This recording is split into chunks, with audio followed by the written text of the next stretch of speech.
So Boker Tov, if that is the case for you. And we'll start, of course, with our bracha and welcome everyone. Baruch atah Adonai Eloheinu melech haolam asher kitshanu b'mitzvotav v'tzivanu la'asok b'divrei Torah. So we're going to, thank you, we're going to not do what we normally do in the morning, but we're going to, well, look, we have a guest. That's lovely. Hi, Boker Tov Ahuva. Good to see you.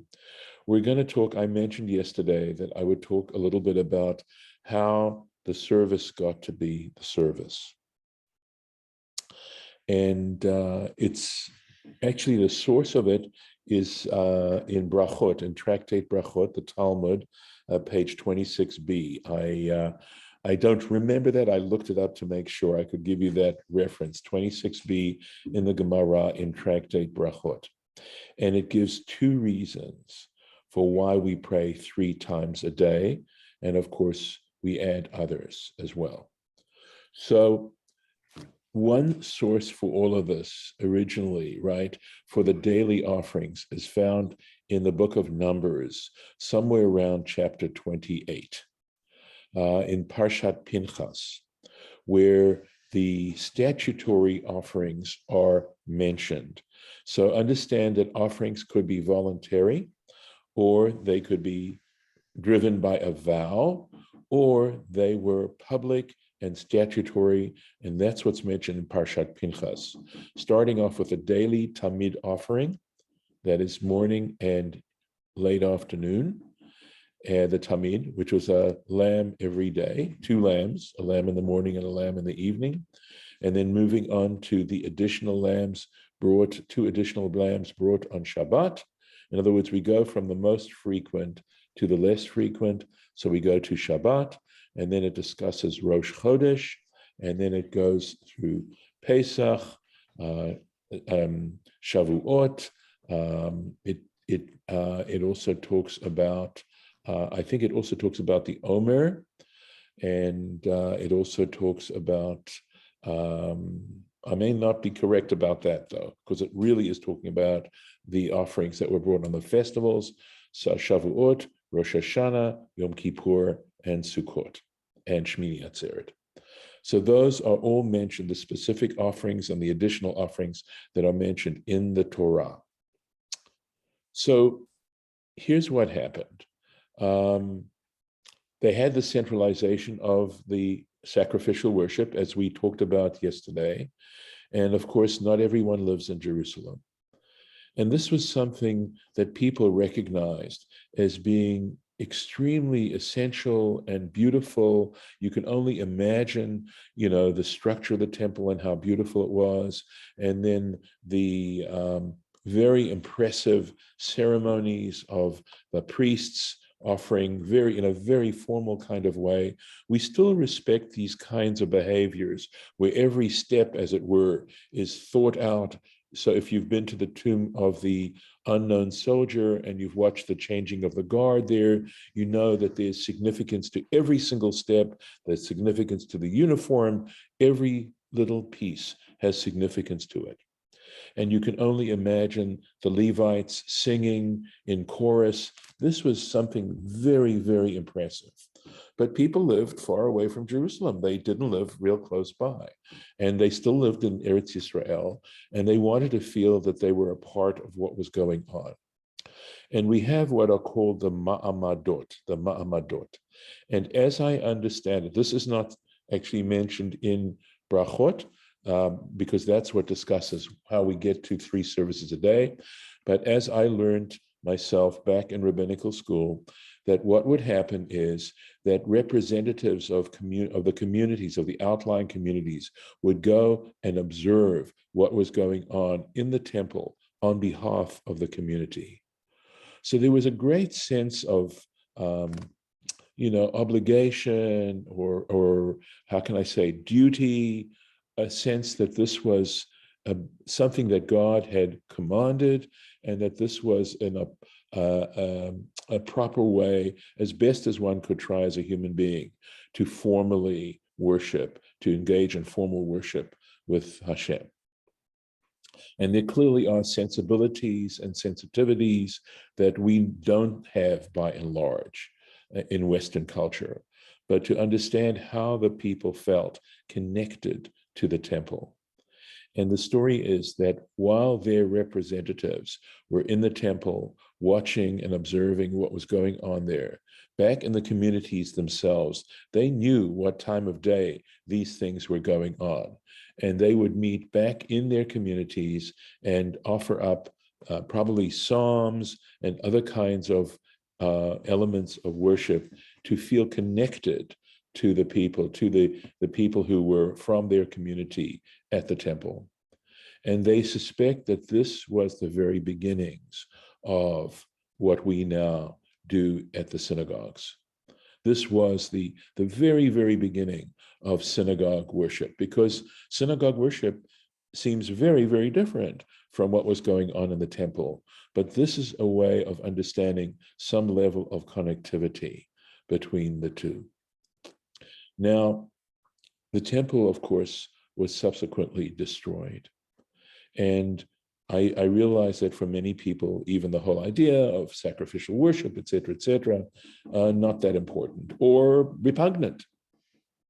But the truth is that when the temple was destroyed, when that first temple was destroyed, it could have spelled the very end of Judaism, of the Hebrew religion, etc.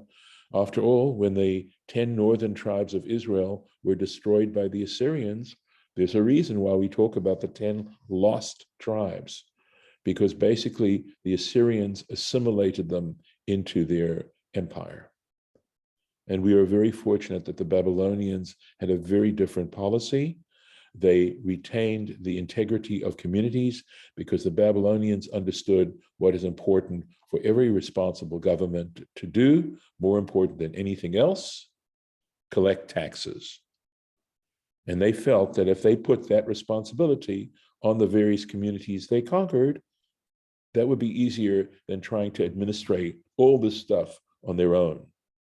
So the Jewish community remained intact in Babylonia, in the exile. They had a leader called the exilarch, and they were allowed to function as a community, and they could retain their identity as such. One of the greatest leaders that we ever had, whose name is known not necessarily to that many people, but anyone who's educated Jewishly has heard of him, and his name was Ezra the scribe. And he lived, I would say, around the years 500 BCE. And he collected around himself 70 of the smartest, wisest, most learned people, and it was called the Men of the Great Assembly. And I suspect that it was within this framework that the Torah, as we now have it, is there, that they helped put that together.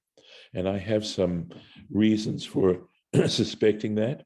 There's a statement in the rabbinic tradition that had Moses not received the Torah, Ezra would have been worthy of receiving the Torah.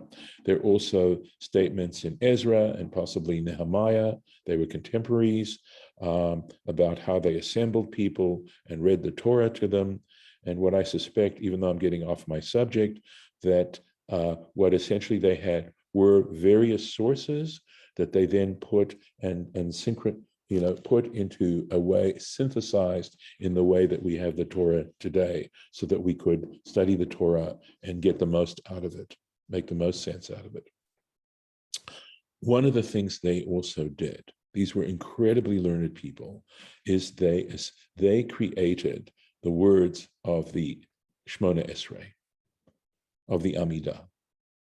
And they were aware that they wanted these particular parts of the service, that is the Amidah of the service, to represent the moment when the offerings were brought, those statutory offerings were brought.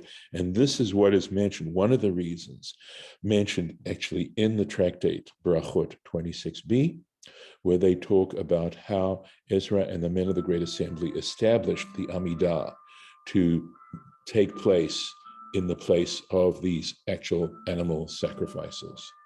And there are rules involved in saying the Amidah.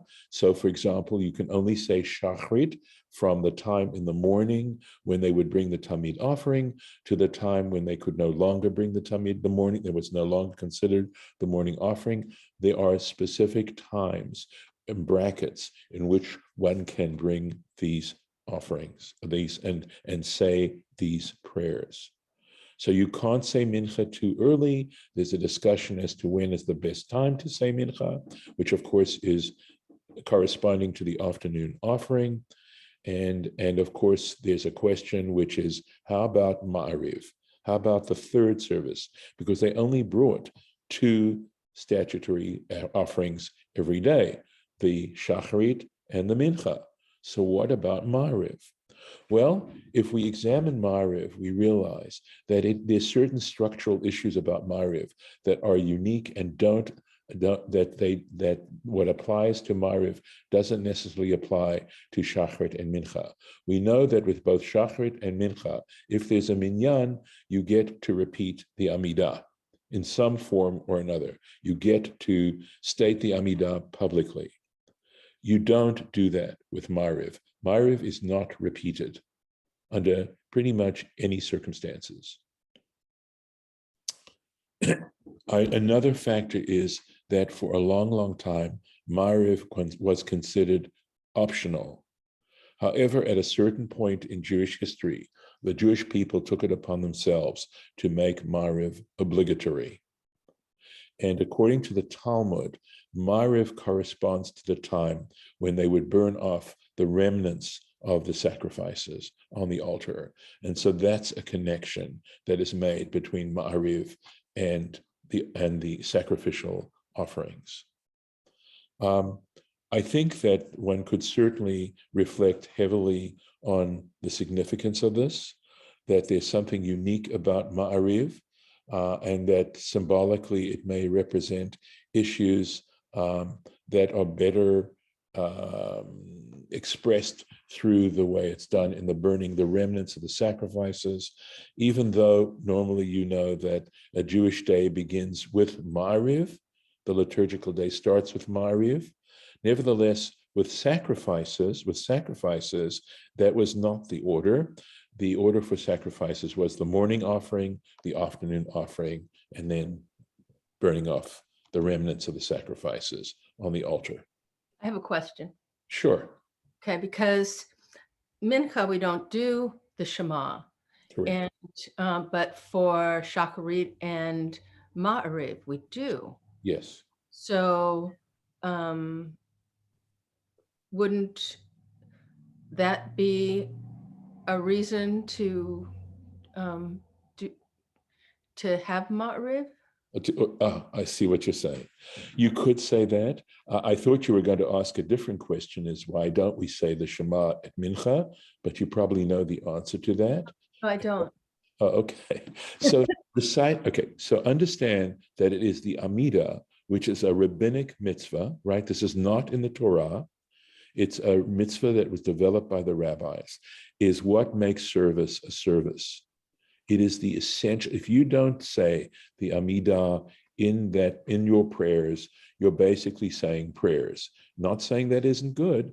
It has a very different value than reciting the Amidah, which is there in fulfillment of what we can no longer fulfill through the sacrifices. So the point about it is that there's a mitzvah to say the Shema, but the mitzvah to say the Shema is completely different. It is a mitzvah that's found in the Torah. Saying the Shema twice a day, morning and night, is a mitzvah that's stated explicitly in the Torah, actually 4 times. In Shema, and it's not 4 times. It's in the Shema and Vahaya im Shamoa, and the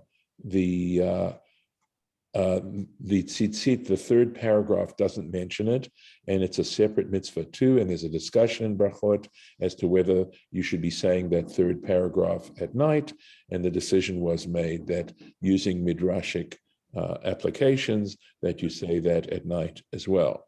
I'm not going to give you the details of that particular discussion, but know that what happened is that they rolled the saying of the Shema, the recitation of the Shema, into Shacharit and Ma'ariv in order to compress things a little bit and they realized that if they made it a separate, totally separate mitzvah and didn't make it part of the ritual of the prayers, people might not observe it. Okay. So it is not an essential part of the service in terms of how I'm describing it. It's a separate mitzvah from the Amidah. Now, Okay. I have a question also about the time. Yes, go ahead. No, when do you say it? Is it sundown? Are you talking about the Shema or are you talking about the Amidah? The Ma'ariv service. Okay, there's actually a lot of halachic discussion.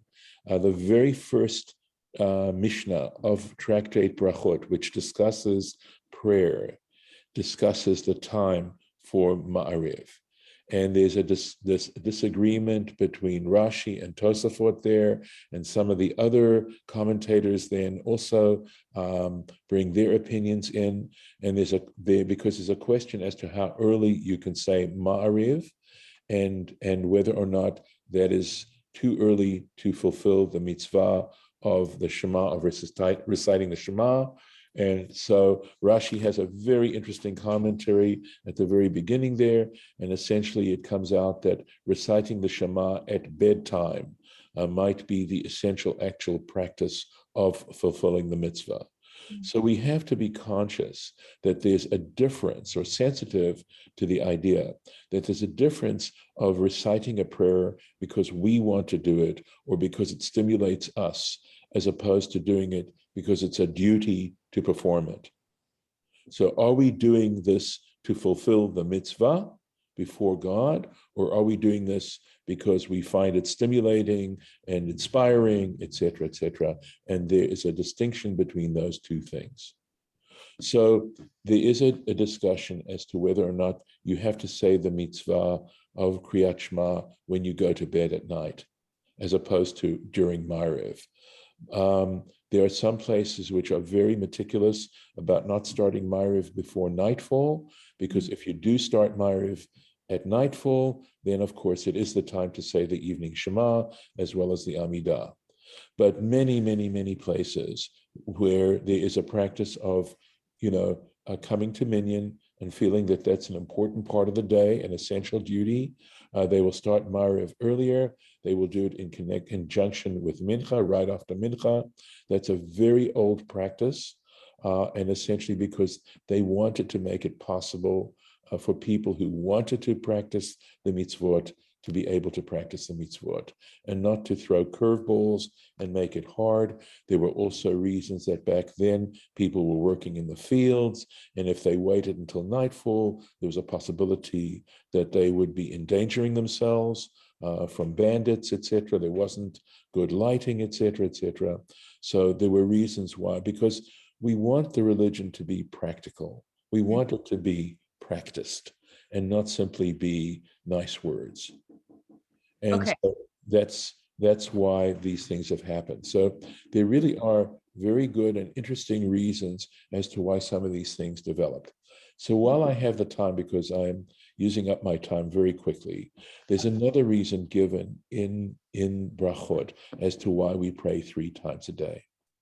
And that is that the Shacharit service corresponds to our patriarch Abraham, that the Mincha service corresponds to our patriarch Isaac, and the Ma'ariv service corresponds to our patriarch Jacob. And there are verses in the Torah that lend support to the idea that Abraham prayed in the morning, that it mentions about a prayer that Abraham offers in the morning.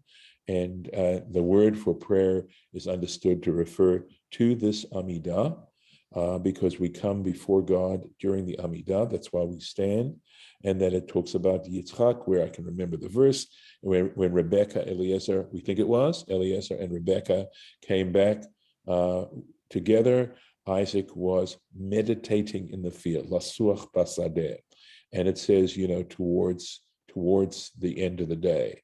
So that's understood as mincha, and of course we know that Jacob came to Peniel at nightfall, and that's when he prayed to God. And of course we even have the prayer, at least the words of what he said.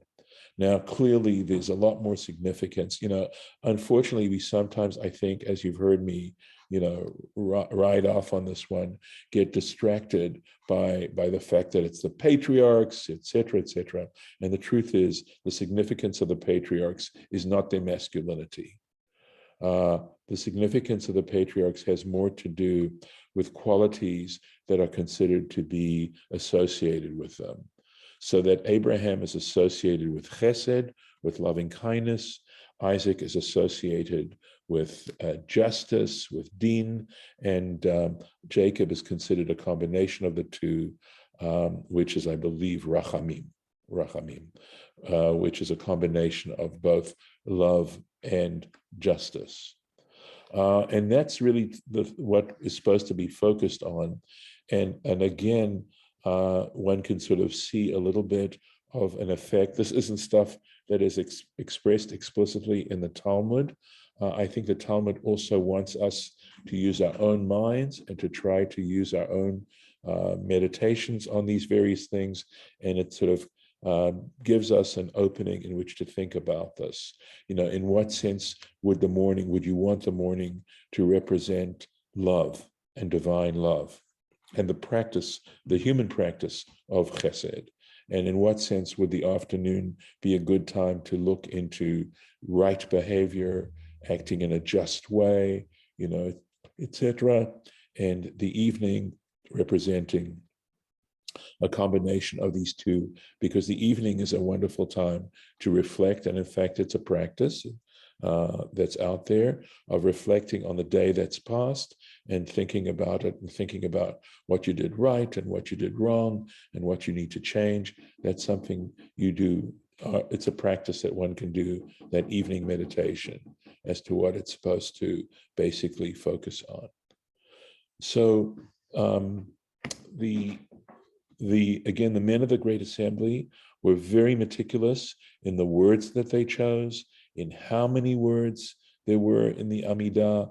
They were able to focus in a very deep kind of way, because we know that the more you know something, the more you're able to pull it apart and find the details, the very fine details regarding almost anything, any subject.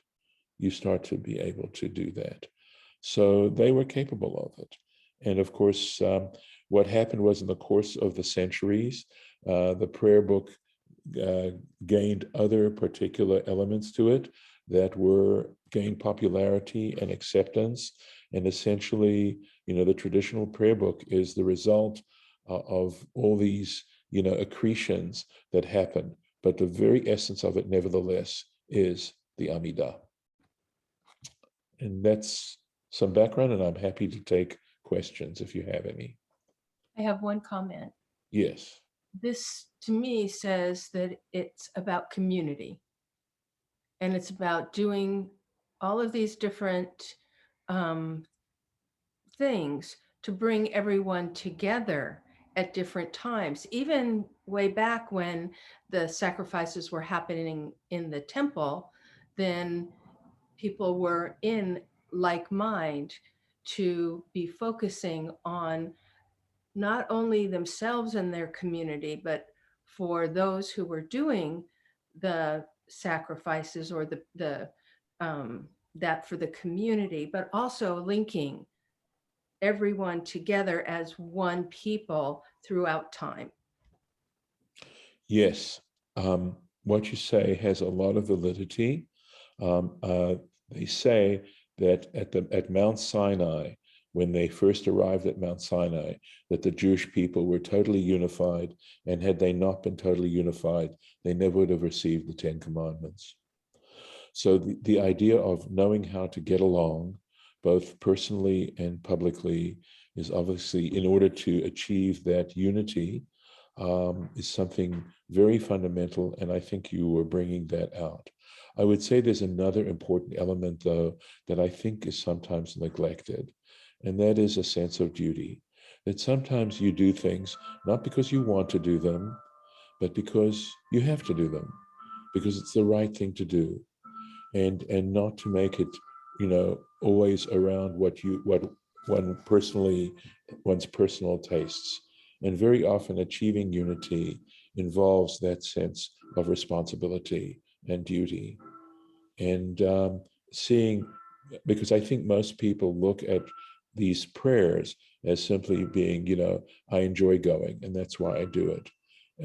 I mean, it's not for me necessarily to try and judge everyone, but that's my sense as to why it's neglected, because it's not seen as something important and as an important responsibility.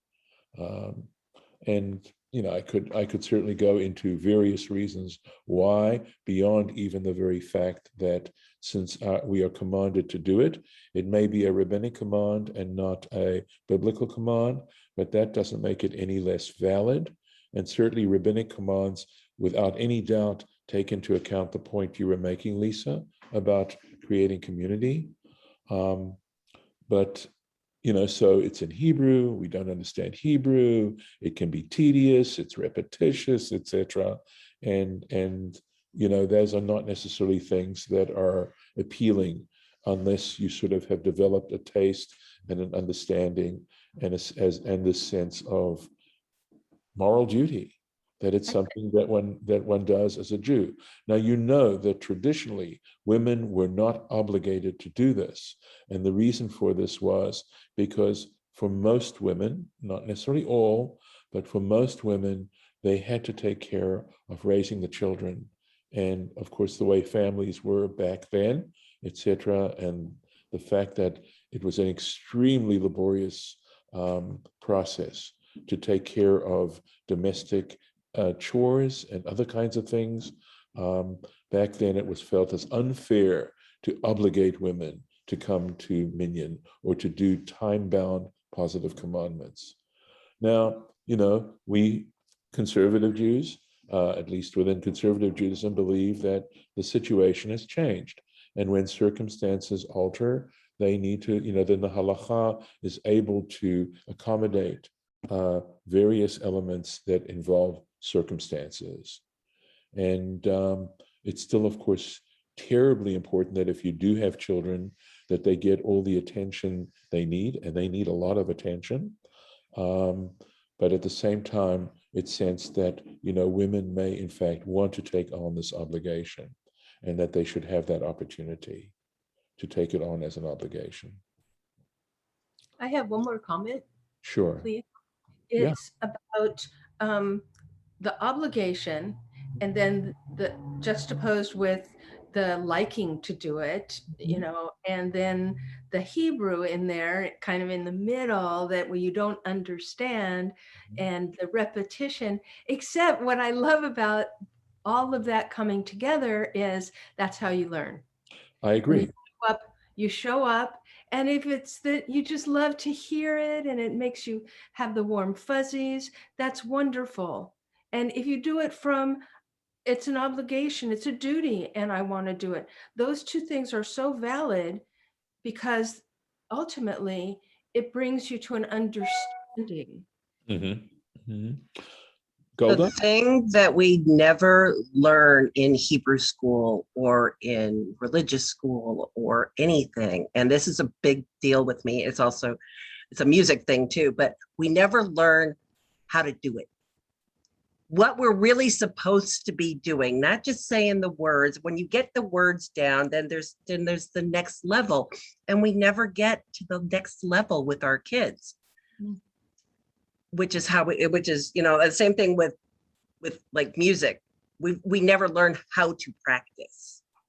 We just say practice. We don't learn what that really means for each person, because it's different. Same thing with talking to God. I mean, the first time I told my mother that you don't have to do the prayers in the book, you can read you can read something else. You can just, because she was not Hebrew literate at all, and it just would drive her nuts. It's like, you can read the English, Mom. You can read something else. You can just talk to God. You can just be who you need to be at that moment. And it just, like, she says, really? It says, yeah, really. It just, that's what people don't know. So I would take what you're doing and reframe it a little bit to say that in discussion of whether one has fulfilled one's obligation, right? That's a sensitivity. Mm-hmm. Right? Have you fulfilled your obligation? And the answer is, with regards to what you just said, is that if you pray the Amidah in English or in whatever language you understand, you have fulfilled your obligation. I mean, I hope. Do you feel like, not just saying words, but knowing what you're saying, understanding the reasoning for these, because some of it's really archaic and it doesn't always make as much sense as it could. Right. And so, I mean, I see my own responsibility as a rabbi and a teacher to try and take those things that superficially appear archaic and show that they actually have a lot of validity and application even nowadays, that's an important responsibility on my part. But that's how we have to bring the next generations in. Amen. Right. Okay, we have to stop now. I'm going to stop the recording, and I hope you found this helpful.